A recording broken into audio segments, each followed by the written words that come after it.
Good evening. Welcome to another edition of the Gersnet Podcast, the independent Rangers podcast by fans for fans, where all the content is absolutely free, coming to you in association with Forrest Precision Engineering. I'm your host tonight, Brian Archer, and as always, we'd encourage you to get onto the Gersnet website and check out our forums for all your latest Rangers news and discussion. We're live tonight on the YouTube channel, and we'd ask that you continue to share the podcast. Please subscribe to the YouTube channel. Before I introduce my guest for tonight, I need to give another mention to our partners over at Forrest Precision Engineering.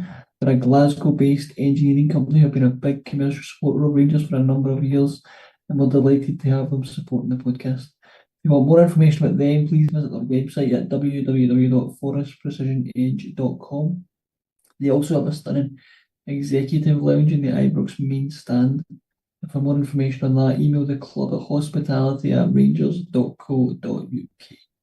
Right now, to bring on my guest, joining me tonight is Ross Bennett. Ross, how's things? Very good. Very good, Brian. How are you? Yeah, not bad, not bad. I'm glad to have the real football back at the weekend, to be honest.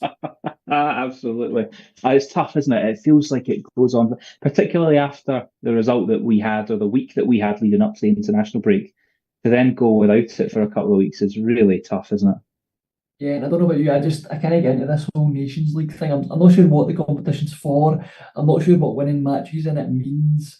I believe it's give you some backdoor entry into some competition somewhere down the line if you do well in it, but it just doesn't capture me anyway. So I kind of just use international breaks nowadays to just switch off from all football, to be honest, and just, kind of patiently waiting on the time for when the real football returns. I know, and it's a late kick-off for us tomorrow as well, so an extra couple of hours of waiting for it. Yeah, it is a bit, yeah. Bit of a strange time, that one, but anyway, we'll get into it. First thing to talk about is some news that did come out over the kind of international break was around the charge from UEFA that came down for the banner at the Fenerbahce game, I think, was the main issue there. The club also mentioned in their statement around pyro as well and some other indiscretions. Now, it was quite a strong statement from the club initially, and we now know that the punishment is a suspended closure of the Copeland for 2 years. And as I say, the club made a really strong statement at the time. Is this them now just trying to draw a line in the sand and just make it crystal clear to everyone that this will no longer be tolerated? Yeah, I mean, it's strongly worded stuff that came out from the club, wasn't it? It's a really, really difficult one for the club to play this. Obviously, you could argue that we've kind of gotten off lightly with the fact that it's a suspended sentence, i.e. the stand being closed. Unfortunately, the charge being levied is racist and or discriminatory banner. The first word there is racist, and that's what the media have picked up on, and that's what they'll drive, and that's what's making kind of headlines across the United Kingdom in the sports pages is Rangers fans racism. And I don't want to go too much into my kind of personal feelings about this. But I think that the club have been left in an absolutely impossible situation by folk who knew better and folk that just refused to listen. We know what happens when you sing the Billy Boys at a UEFA game.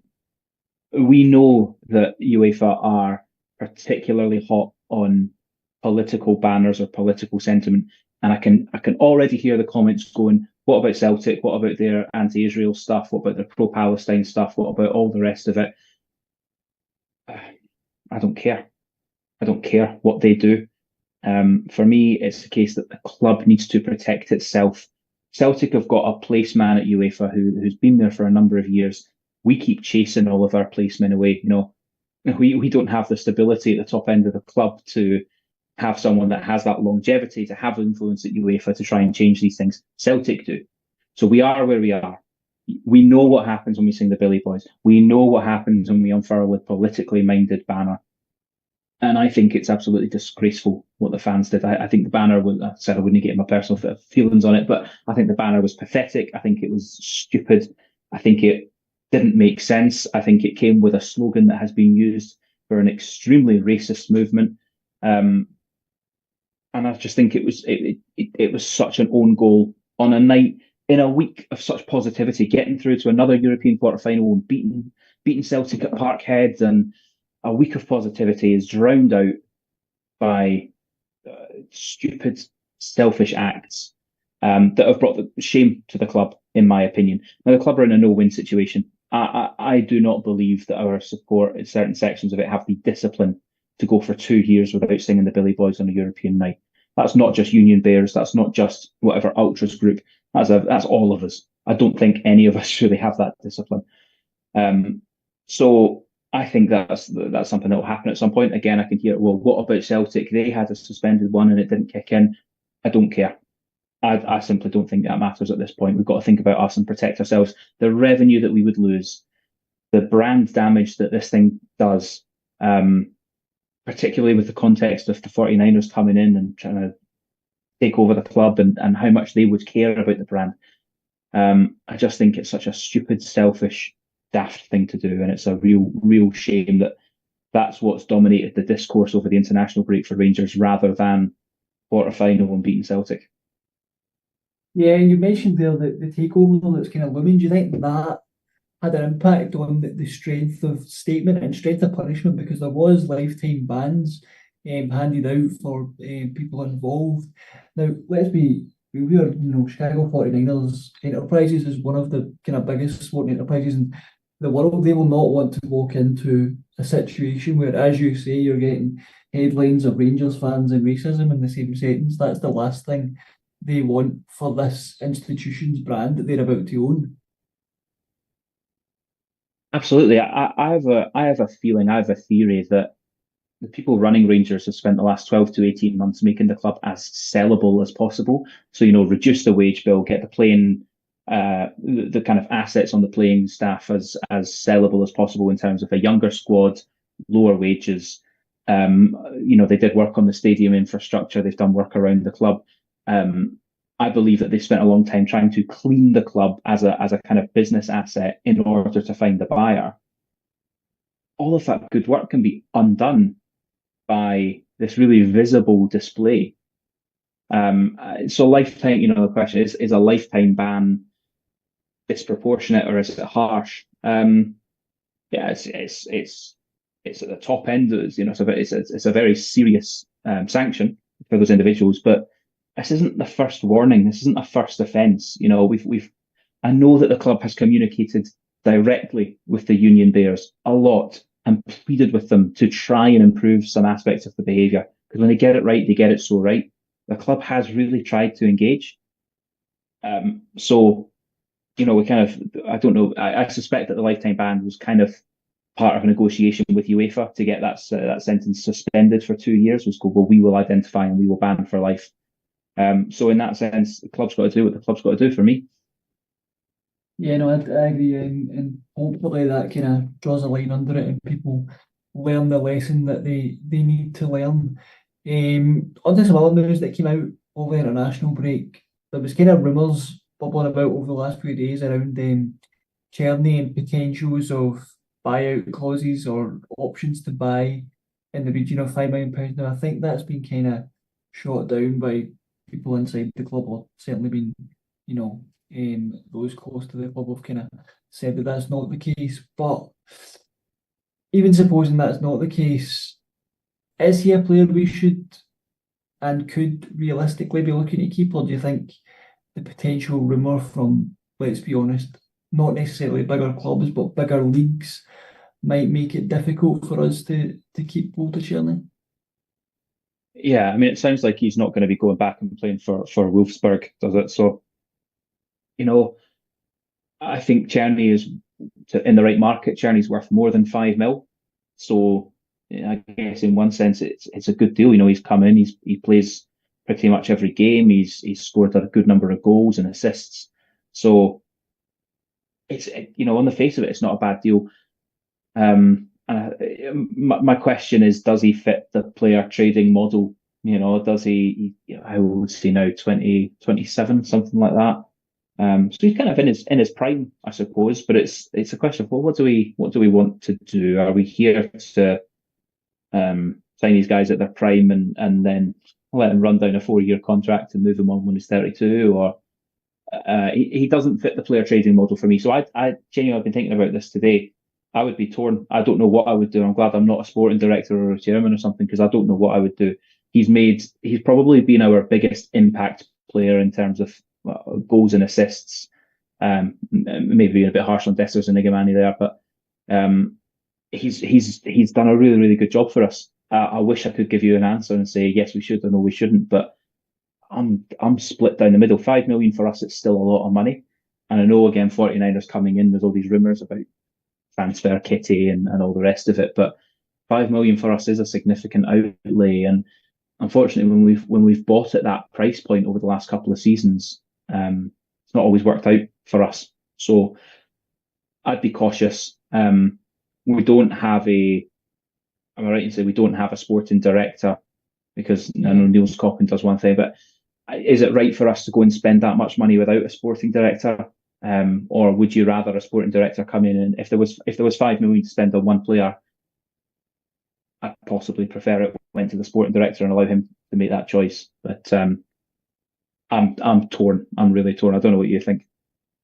Yeah, and to be honest, I'm kind of similar to you. I think the main issue for me is if you're going to spend that amount of money on a player of Czerny's age and his stage of his career, you're probably not making a profit realistically, unless he has a storming season next season, does really well in Europe, we win a league, and then you can maybe flip him for 8 million the following window. But if you're keeping him for any longer than that, it's probably getting to the stage you were talking about there, where he's seeing out his contract and he's in his kind of early 30s by the time he's leaving, and at that stage you're not managing to even make your money back on him. So I think a lot of it's going to depend on the strategy that the 49ers come in with. They might see it that, a player like Gersnet can make the difference in potentially winning a league, or players of that profile. Maybe they decide that, yes, we need to buy younger players, but also we need a couple of players, a couple of difference makers in that ballpark, in that kind of profile of a Gersnet, where you can get them for 5 million, which to Rangers has been a lot of money, but in the grand scheme of the transfer market is not a huge amount of money. So maybe they see if they can bring in a couple of difference makers, that then pushes them on to win the league. Then it's money well spent, even if they're not necessarily going to get that back. So it'll be interesting. I do think it probably has to wait until takeover gets sealed and sporting director comes in, and then we find out a bit more about what the transfer strategy is. But I think that one will probably be a good indication of what their transfer strategy is. If they decide to pass up on that opportunity and go for somebody younger, then I think we can see where it's going. But it'll be an interesting one to keep an eye on. And I get the sense that Czerny would like to stay, but I just wonder if, when it comes down to it, and if he's got the lure of a team in La Liga, or maybe a team in Germany, or a team in France, where it's bigger leagues, potentially more money on offer, maybe, certainly better weather. Does that also factor into it? So yeah, it'll be an interesting one. I think there's a lot of things that could come into play in that one.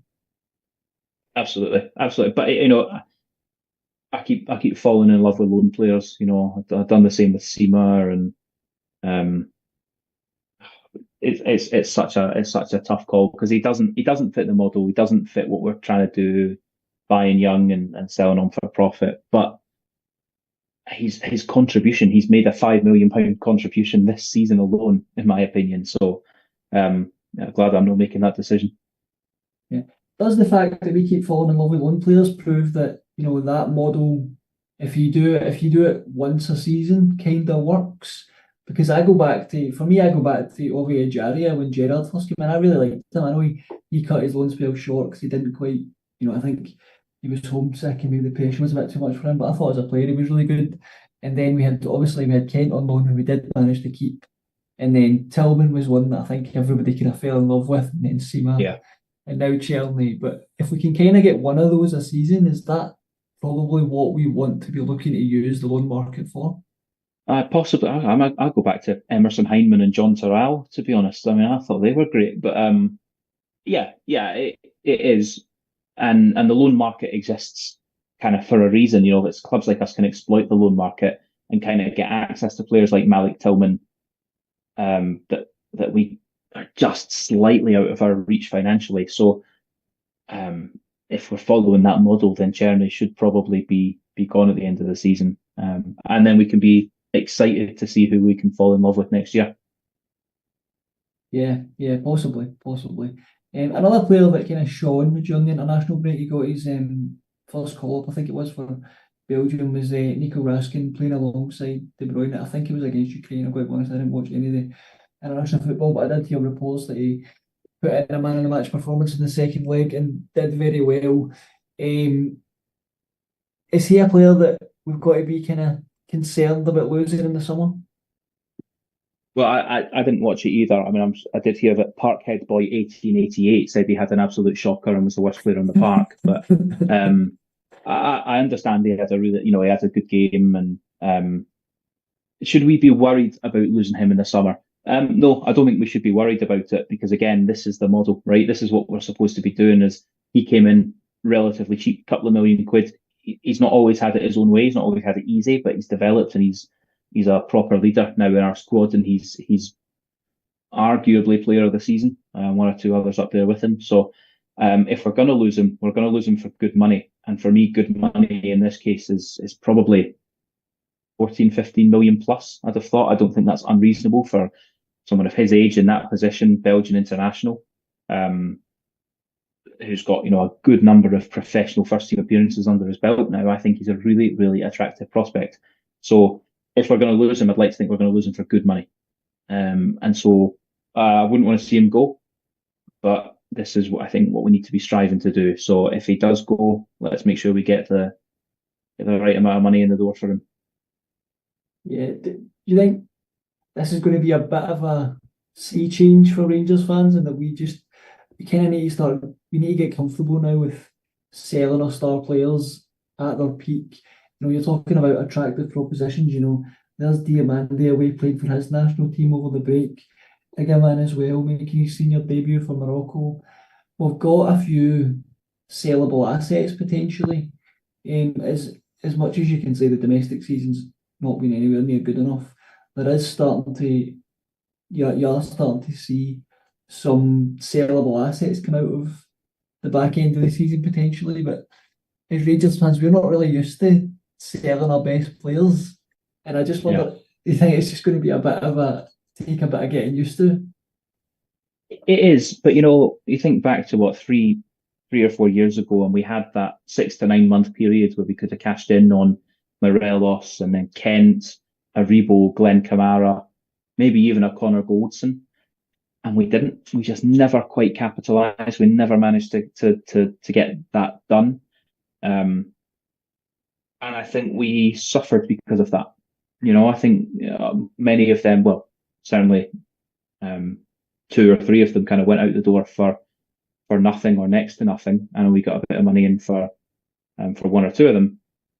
But it kind of showed to me that we weren't fully committed to the model. We weren't fully committed to the business plan there. So I think we do need to get used to it. I think, of course, as you said earlier, the 49ers might come in and totally blow this strategy and go, it doesn't matter, we're going to give you 15 million net every summer. And if that's the case, then fantastic, we can turn these bids down. But if that's not going to be the case, and we know where Scotland sits now in the kind of footballing hierarchy compared to some others across Europe, if we need to sell and be smart in the transfer market to keep ourselves going, then yeah, we absolutely need to get used to it. Yeah, I think it'll be interesting to see. I think this is kind of stating the obvious, but it's going to be a really interesting summer for many reasons this summer. As much as we're all looking at incomings, I think who we potentially are open to bids for might tell us a lot about our transfer strategy as well. So it'll be really interesting to see. Another kind of talking point coming out of the victory at Parkhead was obviously the managerial situation. Now, predictably, after a really good week, progress in Europe, a win at Parkhead for the first time in I think it was 5 years, There's been calls for obviously Ferguson to potentially be in consideration for the job permanently. For you, is he a contender, or is it still a bit too early to judge? So I was on the podcast here the day that Clement got sacked, and then as the news broke that evening, unsurprisingly from the Daily Record and Go Radio breaking the news first that Barry Ferguson was primed to take over till the end of the season. And I was really, really critical. And actually, I've been made to look a bit of a fool, as I think many of us have been. And I'll kind of hold my hands up and say that I was possibly speaking out of turn a wee bit. He's pulled off some quite extraordinary things, going to Turkey and getting that result, and then getting that result in at Parkhead.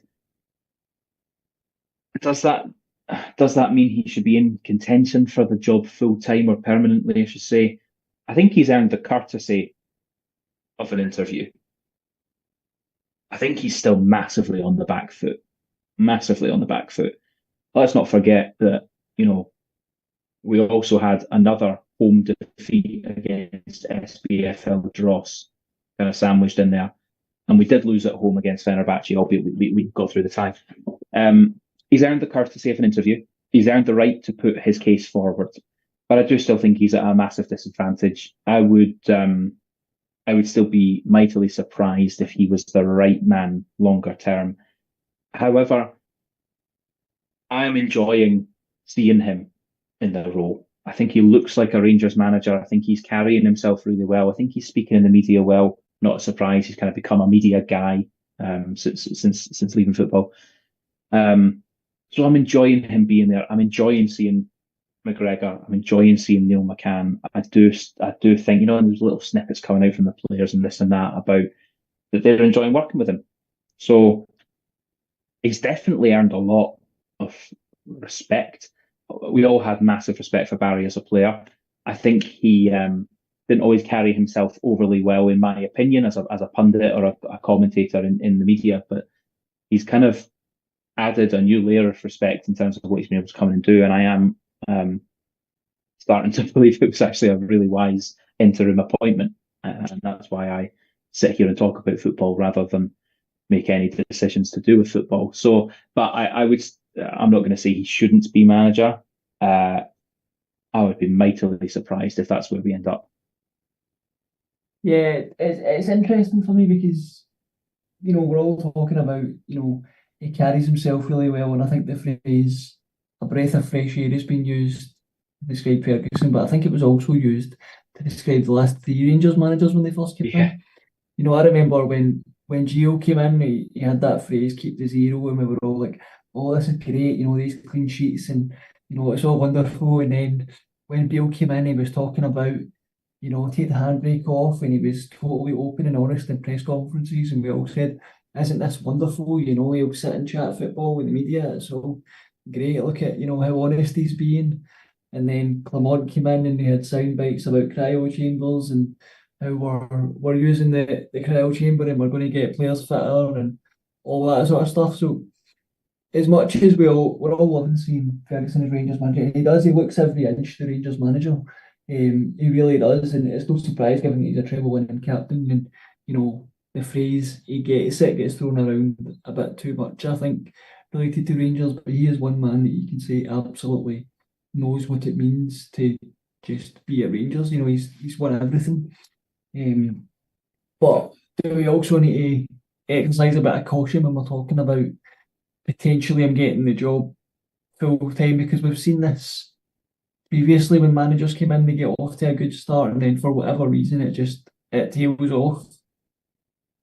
Absolutely. I remember Harry Potter memes of Philippe Clement after he said, "I'm not a wizard," or "I'm not a magician," whatever it was. I remember memes of Roy Mackay in the Big Top in the Circus after he said on the training pitch that tricks are for the circus. And we went, "Yes, we finally got discipline." I remember the keep to zero. I remember folk turning up in homemade hats made out of Warburton bread wrappers because Warburton is magic. He wears a magic hat. It always ends in tears. Like it always, and that's football, right? That's the nature of it, and I get that. But yeah, I mean, we're trying to say let's not get too carried away. But we also did go to Parkhead and win, and we are through to face Bilbao in the quarterfinals of the Europa League. So I think you're allowed to get a wee bit carried away. Yeah. And in that context, how do we sort of judge the rest of the season? I guess in the context of assessing whether Ferguson's ready for the permanent manager's position, because if we're being realistic about it, domestically, there's little he can do aside from cut the gap as much as he can. But I think most people would admit we're far too far behind to make any sort of challenge for it. But on the flip side, if he gets through the tie against Bilbao, and I've got to be honest, it seems like a long shot sitting here right now, but stranger things have happened. But if he does manage to get us through that, then at that point you're kind of thinking, how can you not consider him for the job? Yeah, yeah, exactly. Domestically, you'd like to see him win every game. And there's no reason why we can't. He's had time now. He's had the international break to get in with the players and get his ideas across. I'd like to see us reclaim confidence. I think that's what I want to see. I want to see players that aren't afraid of playing at Ibrox. So that's something he can do. Win every game, get us to a Europa League final, then I'll believe he can be the manager. Or that then he's going to have. I'd throw my back in behind him, but other than that, it's such a thankless situation he's been put into. He can close the gap. And what's the gap now? 13 points. He could get that down to 10, and maybe he gets it down to 8 or something, but it doesn't really matter, does it? I think what I'm more interested in seeing is getting confidence back in the players, winning games of football routinely at Ibrox again, beat Celtic again, because we have got the making of them. We've got their number. I've booked up to go to Spain, to go to Bilbao, so give me a nice experience whilst I'm over there. That'll do me nicely. Yeah, that would be nice. That would definitely be nice. Looking ahead to the game tomorrow, Ross, one of I think the most positive things Ferguson's done, and I guess this is one of those things in football management that is great when it works and it gets used as a stick to beat a manager if it doesn't. And I think he's came in and he's made us more tactically flexible. Now, if we start losing games, we criticise him for that and say that he's changing formation too much and he needs to find a philosophy and stick to it. But while it's going well, we all say, this is great and look how tactically flexible he is. And, Clement was talking about how he couldn't change formation mid-season, and then Ferguson comes in and implements a back three system away to Fenerbahce with, a couple of days on the training ground. So I think that's been quite interesting. Probably one of the most interesting things for me since he's come in.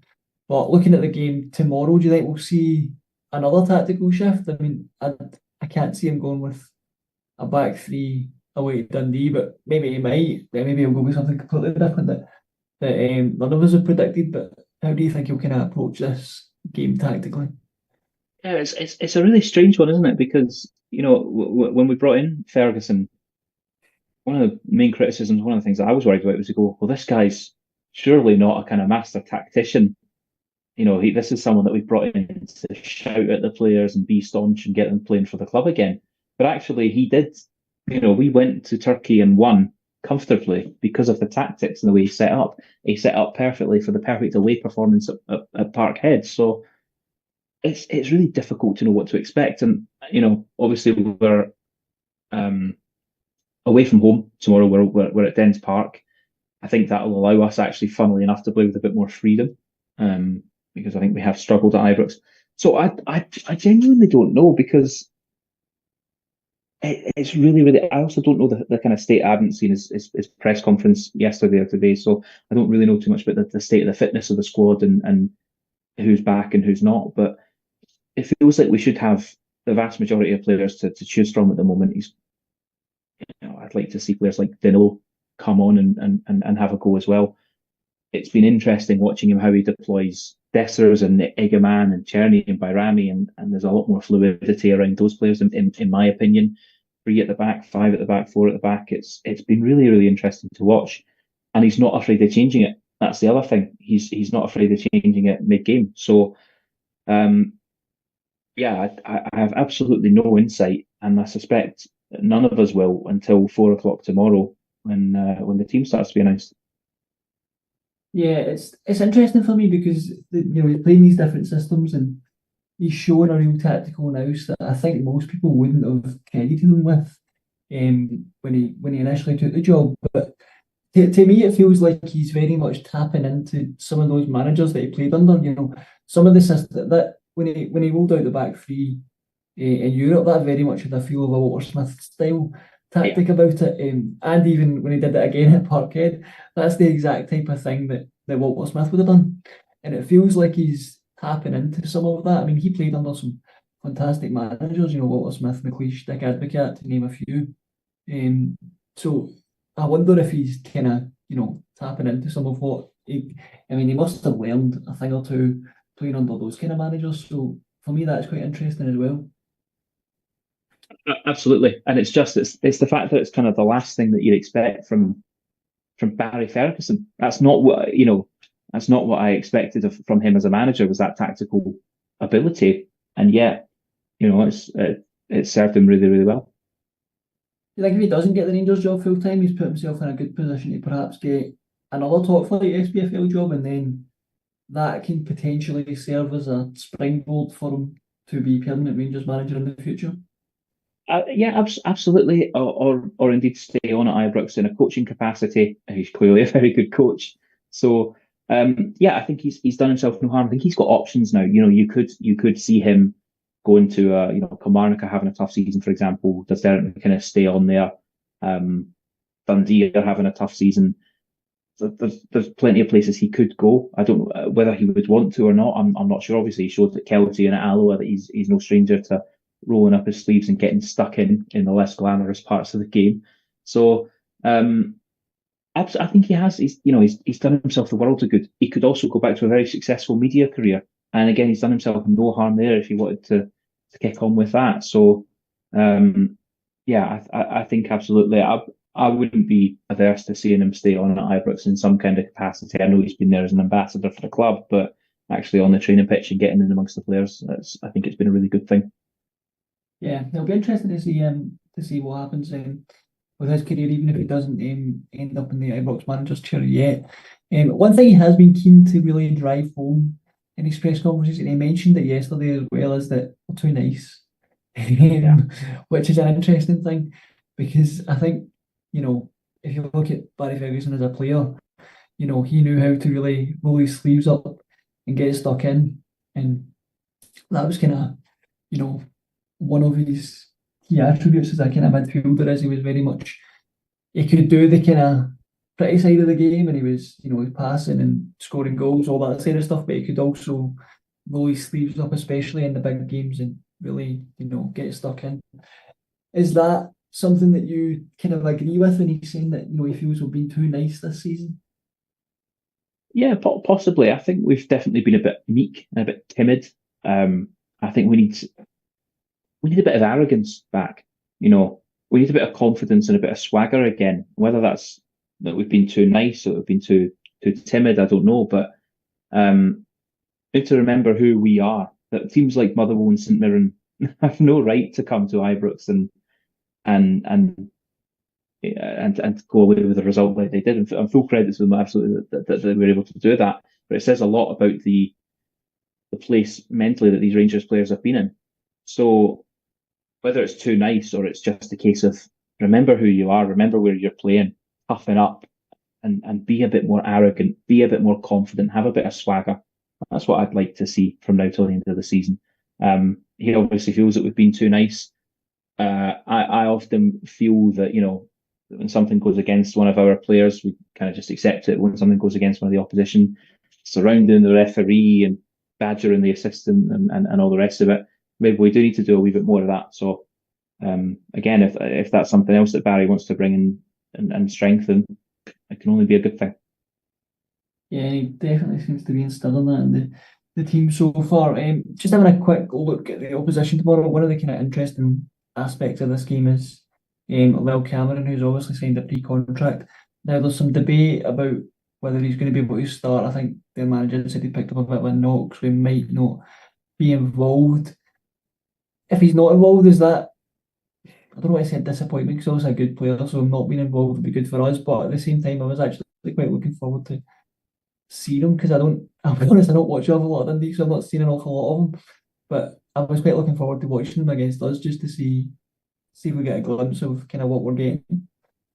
Yeah, I mean, I'm pleased for a couple of reasons. One, it's one less game for him to do his cruciate ligament in, and that would be just our luck. Two, he's reading an article here. He scored 10 goals for them from midfield this season. A Dundee side that struggles to score goals. So him being out that weakens them. So I'll be honest. No, I am not sad that he's not playing, because he's definitely comfortably their best player. Good signing, in my opinion. Young, Scottish, goal scorer, knows the league, knows the expectations. That's a successful Rangers team to be built on that. Yeah, it does seem like a really smart signing, and something we should do more of is kind of picking up the best players from Dundee's or St Mirren's, especially if they're kind of young and fairly low risk. I don't imagine he's going to be coming in on massive money. It's a free signing. We should be able to, if you have to, if it doesn't work out, you have to sell him on. You should be able to make something of it. But I think he's got all the potential to really make a name for himself. Absolutely. Yeah. Before we finish up, Ross, I'll take a score prediction for you. You got one? I can see us turning them over 3-0. 3-0 away win. Yeah, I'll take that. Nice 3-0 win would be very much nice end to the Saturday evening. All right. Yep. Right, I think we'll call it time there. All that's left for me to do is thank my guest, Ross. Thanks as always. No, thank you for having me. As well as being live tonight, the show will be available on all podcasting platforms, iTunes, Spotify, Acast, and Stitcher.